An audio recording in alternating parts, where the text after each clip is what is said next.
Hello and heartily welcome to this artist talk with Katrine Senstad, and congratulations with your installation work here at S12, Music for Plutocracy.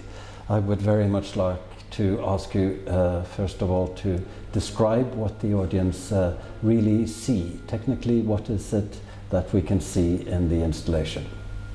Music for Plutocracy marks the 5th installation work in the Element series, and it is a sculptural neon structure spatial installation work. It is a monochromatic and perceptual artwork that also incorporates sound. So the audience is invited to enter into the artwork itself to experience it. The artwork as we see it here on S12 consists of 10 columns, is not? Yes. Acrylic transparent columns? Yeah. Yes, so the installation is composed as a structure of 10 vertical columns that allows the audience to be transported through color composition within the room, while the space is also painted in a deep purple-blue environment and is enveloped by 2 parallel neon lines, horizons, surrounding the vertical columns. And you have already mentioned that this this exhibition forms part of a series of similar installations, although not alike. Yeah, so I started this series of light sculptural work, structural light sculpture work in 2018, when I was invited to participate in a light art survey in the Middle East, in an exhibition called Through the Spectrum, alongside James Thurwall, Robert Irwin, Carlos Cruz Diaz, and Leo Villarreal, and some local Middle Eastern artists. And so the work was sort of born out of that period, and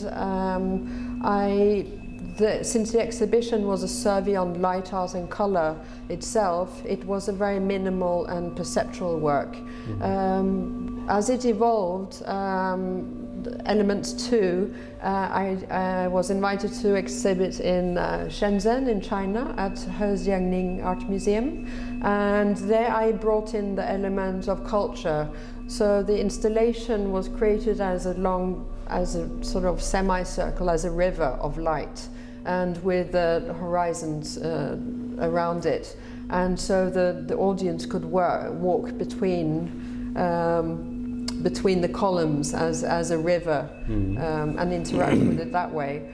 In Elements 3, I wanted to work with a monochromatic environment, and that was at SL Gallery in New York. And I wanted to investigate the deepest, most what do you call it? The most charged blue possible that one could experience.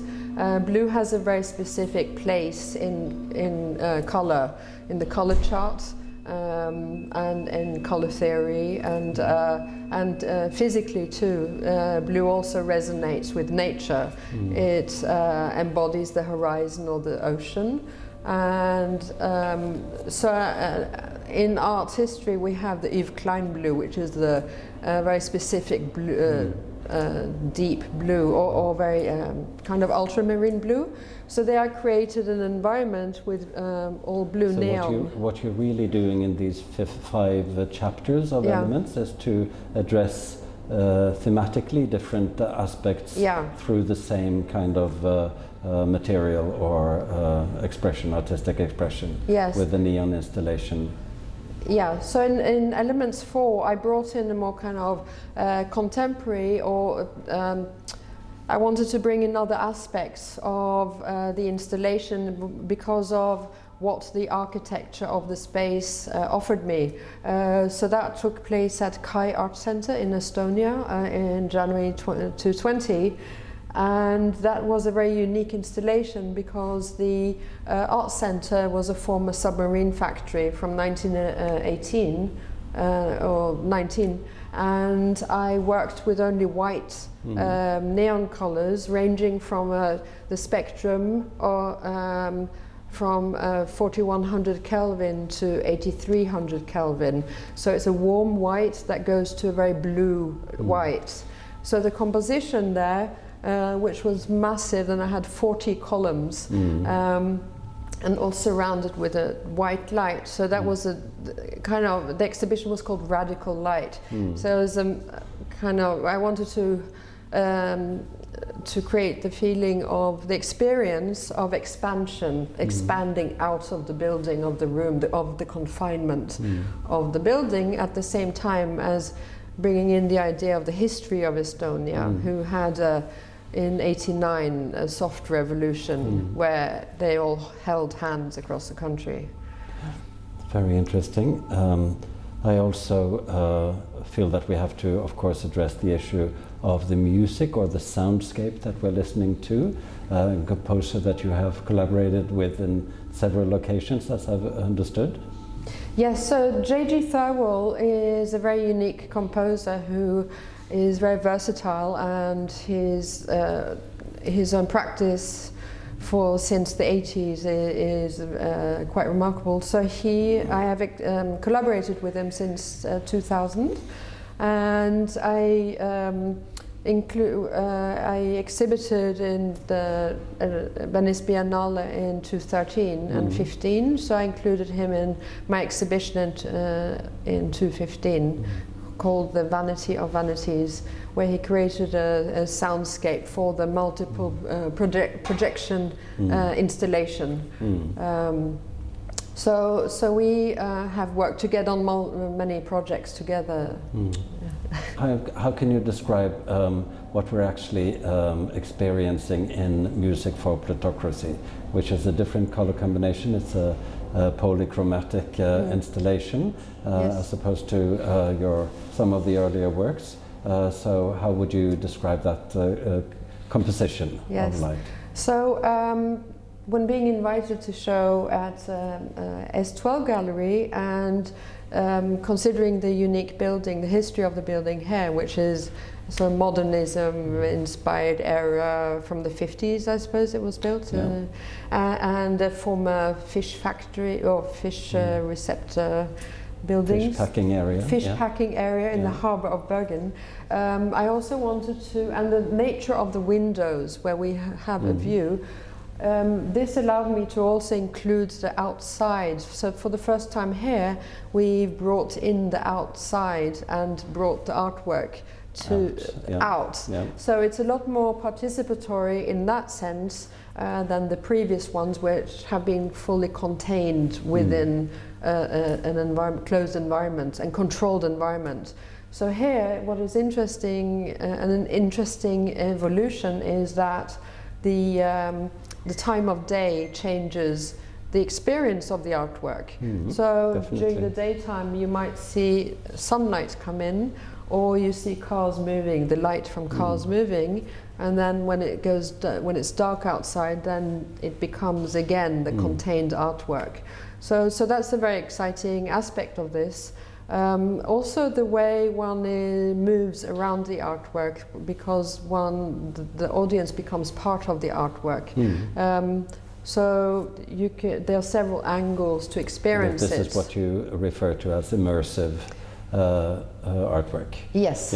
Yeah. So fully, what I in my how I see immersive art is where the public becomes part of the artwork. You are inside it. You are affected by the neon lights, the gases, the luminosity of the colors, of the color spectrum, and also the sound environment. So it's not an immersive artwork as something that's flashy, that you walk around in, but it's a still area of stillness and contemplation.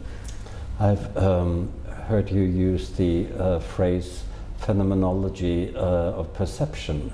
Can you develop a little bit on that Yes. concept?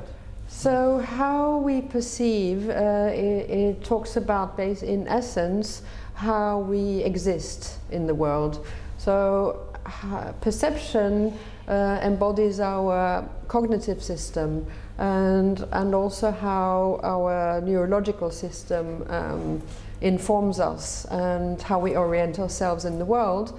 And that is, so this artwork enhances those aspects of how one engages both in the world and with an artwork, and is inspired or informed by the artwork.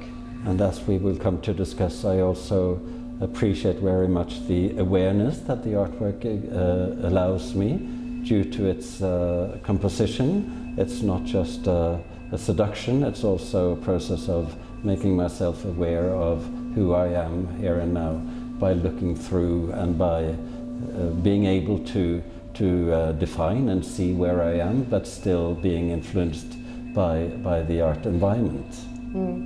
Yeah, so this installation is unique from the other installations because of the massivity of the columns and the thinness of the neon. The thinner neon is, the brighter the light, actually. The thicker neon is, the softer and experience of the light. And so this installation here creates a lot more reflections and in the transparent columns. So there are lots of angles happening. The technology and the structure is also very revealed. There's no secrecy to it, there's no... yeah, so the full mechanics of it... The full mechanics of it is present. Is present and exposed. Yeah. You are within an exposed artwork. Yeah. So, and also the shape of the structure, the neon structure, echoes our body as well. So it feels comfortable to be inside of the artwork. It absolutely does, and I feel at liberty to be with myself without feeling that I'm being seduced or taken down a path in a way, because it is exposed. So I'm absolutely aware of where I am, and I can base my experience on an awareness. So.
I think it's very important to keep history in the present, and to remind ourselves where we come from, or the development, evolution of the arts, of culture, of civilization. So you have that in architecture and literature and music. So I find that very inspiring, and I think it's important to include that and not to forget, because we live in a time that is very immediate. I think it's very interesting to read on your web pages and read about you, and also to observe in your work that even though it's very immediate, there's a lot of color and light and immediate experience, but there is also room for reflection and references to history, as you say. So I find that very interesting and rewarding with your artwork. We also have to, in this installation, there's also a soundscape by your or one of the composers that you collaborate with, Yes. J.H.D. Thurwall. Yeah. J.G. Thurwall. So I've worked with him since around 2000, and he is a very unique composer. He's also a producer and a performer, and he collaborates with. He's collaborated with Tony Osler on one of his films, and he's very versatile. But we've worked together on numerous installation pieces, and the sound, the composition he has created for the installation here is inspired by the sense of vastness of space, but also how electricity behaves, how the particles he is influenced by. In discussing the installation, we talked about how neon gas behaves, how it moves on the particular level, so, and the elements of from the periodic table. So there are a lot of components that influenced him, and then he composes based on his creativity or of his imagination from that. So it's a real it's a very rewarding collaboration, and I think it's very interesting. Many of the visitors we've had so far have asked if there's some sort of sensory play between the sound and the columns, because they have an experience of being that the music changes with their movements in the installation. Yeah. And I think that reflects the fact that you have collaborated with him to create a dialogue between the work and the sound, so that it becomes a whole, and that you reaches out to make your artwork immersive, also in that sense that it includes the environment and that. The totality of it creates an experiential installation, but it's also immersive, as you said, and I think a lot of it, what is qualified as immersive, or what people describe as immersive art, is sort of spectacle, or while this is immersive, you become part of the artwork, you are one with it, so you are surrounded by light and color grids, and at the same time your sensory system is stimulated with sound and color spectrum. What I also find interesting with the sound in this case is it's just not, the title of your exhibition is Music-for-Plutocracy, and that was a reference to Brian Eno and his time in Music for Airports. Yes. But this soundscape by Thurwall is not far more than just a music. It has a argumentative force. You are made to listen to it, and you're made to question it in many ways. What does this say about my experience now? I found that interesting. Yeah, well, sound can be very seductive, as color is seductive, and neon is very seductive. So it has been for commerce, and airports are a place of commerce or transportation or transit. But also Brian Eno was a pioneer in ambient music and experimental sound. So it sort of goes beyond music. Yes, definitely, definitely. So the title Music-for-Plutocracy refers also to the research project Capitalism in the Public Realm, where I'm bringing to the forefront how we our value as citizens, how society has become, where we are reduced to a mere shred of data. And so it's about ethical questions, so it's a kind of ironic take on that. And using neon is it's used for mass production or industry, and the history of it is famously known from Las Vegas or Times Square or other signage. So to use utilitarian or mass production materials is also part of the kind of critique or the reminder of our society. Neon art has become a genre in itself in many ways. And has an almost nostalgic feel to it now these days. Yes. LED has taken over, LED, I don't know how you say that, but so many other ways of illuminating space has become available. But neon is definitely based in that commercial realm of publicity and Las Vegas and Times Square, as we keep mentioning. And there's also been a whole art tradition that working with neon, starting with Fontana in Italy, and then developing especially in the 60s and 70s in Las Vegas. And you draw inspiration from these artists, don't you? Yes, so I'm combining kind of, Lucio Fontana was a pioneer too in light art and creating ambient spaces, that you call them. But also neon, the history of neon art. You have Bruce Nauman, who created, he used the blinking effect of it a lot. That also the flashes affect our sensory system as well in a different way.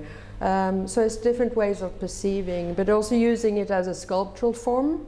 So, and also to redefine a space.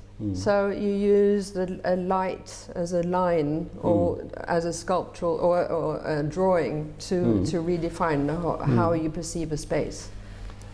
But you combine the ambient element of the neon art and the light movement with the architectural element. I'm also fascinated by your architectural precision in many ways. I enjoy that. It has a very classical feel to it. Thank you. Can you elaborate a little bit? Well, I'm very that? inspired by architecture and the history of architecture, and I find it's a very interesting dynamic, the dialogue with architects and how they think of space. And they're also very inspired by the history of land art too. So if you combine those, I think, and then with the sense of history again, where I echo the classical structure of temples very often. I think spaces that are charged, like places of devotion, that have a purpose, that is also an experiential space or perceptual space, that you go there and you are, for example, to a church or to a temple, that you are devoted to something, and it is not about the ego, then it is about what the building represents. Still, what I'm trying to, or what I find fascinating, is how you establish a physicality to the light and color. It's not just an ambience, it's not just spheric, it's not just devotion to any deity, it has a physicality.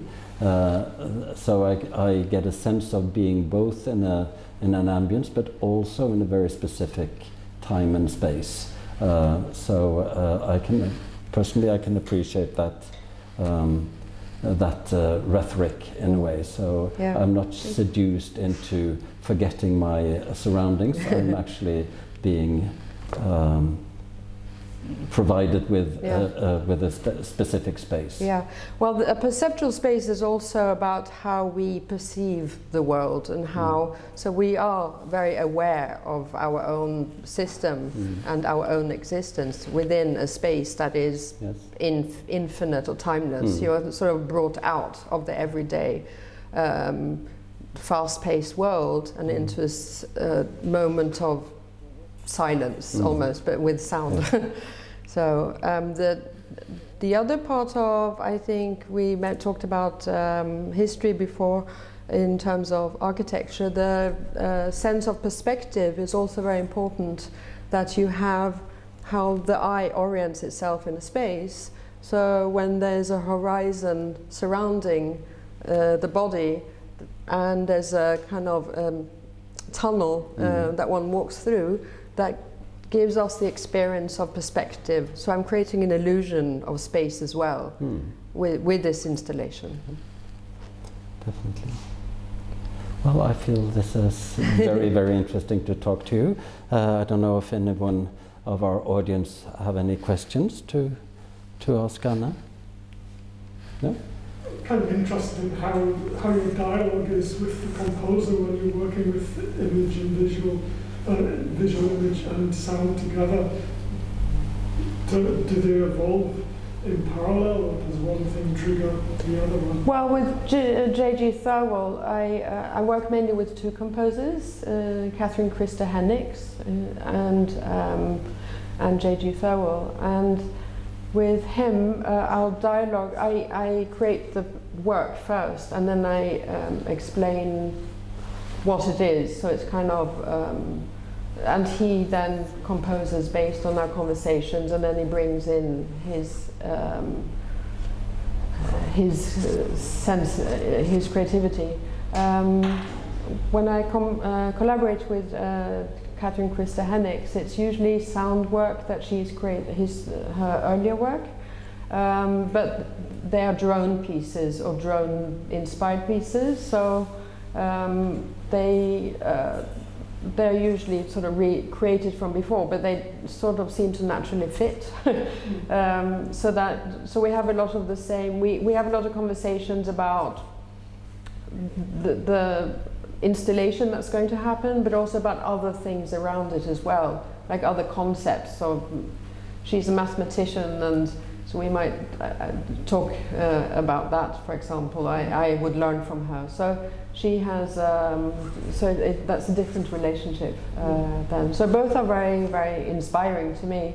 I think it's, even though this installation, it's created already, and then he brings on board his composition, it's still, I think it's just a natural synergy, you know, so it's not like I would ask a total strange, you know, we fit naturally, creatively, yeah.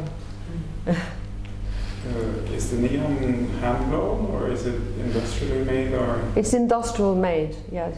It's a very large setup to, you have to have a kind of place like this to be able to produce neon properly. I know quite a bit of the technology of it, or of the manufacturing, but I'm more, like, my expertise comes from color and light, how that, so I compose based on that.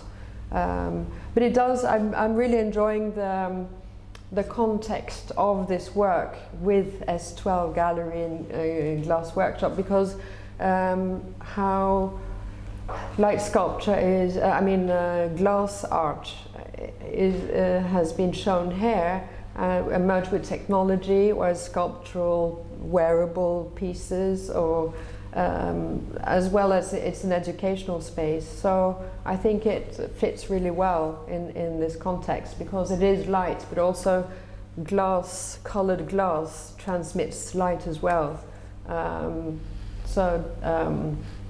For example, in churches, again, you have colored glass in the windows, and when the light comes through, you see the color enter the room from that. So it's very relevant